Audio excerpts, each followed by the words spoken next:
আসসালামু আলাইকুম। আজ আপনাদের জন্য নিয়ে এসেছি রমজান স্পেশাল মাঠা বা ঘোল। এই মাঠা তৈরি করা যেমন সহজ, তেমনি উপকরণও লাগে খুবই কম আর শরীরের জন্য অনেক উপকারী। তাই ইফতারিতে ভাজা পোড়া খাওয়ার পর এরকম এক গ্লাস ঠান্ডা মাঠা খেলে আপনার পেটটাও যেমন ঠান্ডা থাকবে, তেমনি পেটের যাবতীয় সমস্যাও দূর হয়ে যাবে। তো তৈরি করে নিচ্ছি মাঠা বা ঘোল। মাঠা তৈরির জন্য প্রধান উপকরণ হচ্ছে টক দই। এর জন্য এখানে আমি প্রায় 1 কাপ টক দই নিয়েছি। আর এই দইটা আমার ঘরেই তৈরি করা। আপনারা ঘরে তৈরি করা টক দই অথবা বাইরে থেকে কিনেও এই টক দইটা ব্যবহার করতে পারবেন। এবার এই দইটাকে আমি একটি বড় পাত্রে ঢেলে নেব। দইটা আমি ঢেলে নিয়েছি। এবার দিয়ে দিচ্ছি 2 টেবিল চামচ চিনি। আর মাঠায় কিন্তু মিষ্টির পরিমাণটা কিছুটা কমই হয়।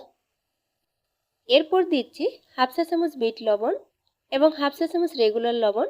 বিট লবণ হাতের কাছে না থাকলে আপনারা সম্পূর্ণটাই রেগুলার লবণ দিয়ে তৈরি করতে পারবেন। এরপর দিচ্ছি 3 টেবিল চামচ লেবুর রস। এবার হ্যান্ড উইচের সাহায্যে সব কিছু নেড়ে এই দইয়ের সঙ্গে ভালো করে মিশিয়ে নেব। আর কিছুক্ষণ ফেটানোর পরে দেখবেন দইটা লিকুইড হয়ে যাবে।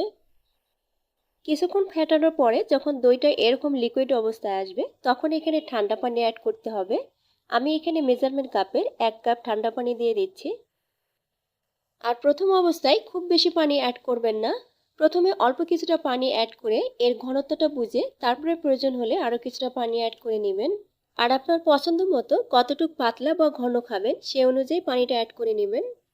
আমার এখানে আরও কিছুটা পানি লাগবে, তো আমি আরও 1/3 কাপ পানি দিয়ে দিচ্ছি। আর আমি সম্পূর্ণটাই ঠান্ডা পানি ব্যবহার করেছি। আর এই মাঠা তৈরিতে চেষ্টা করবেন একদম ঠান্ডা পানিটাই ব্যবহার করতে, এতে করে এটা খেতে অনেক ভালো লাগবে।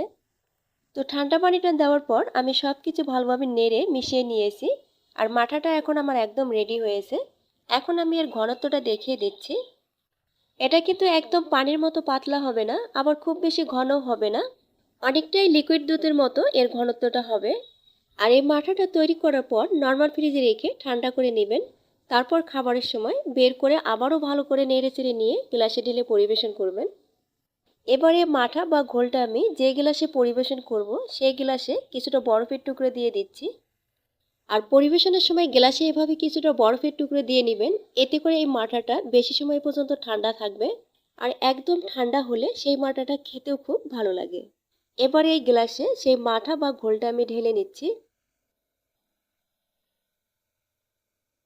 এবারে মাঠার গ্লাসটাকে কিছুটা আকর্ষণীয় করার জন্য লেবুর স্লাইস দিয়ে দিচ্ছি। তো এই ছিল আজকের রেসিপি। আশা করছি সবার ভালো লেগেছে। ভালো লেগে থাকলে ভিডিওটিতে একটি লাইক দিবেন এবং সেই সাথে চ্যানেলটিকে সাবস্ক্রাইব করে পাশেই থাকবেন। আজ এখানে বিদায় নিচ্ছি। সবাই ভালো থাকবেন। আল্লাহ হাফেজ।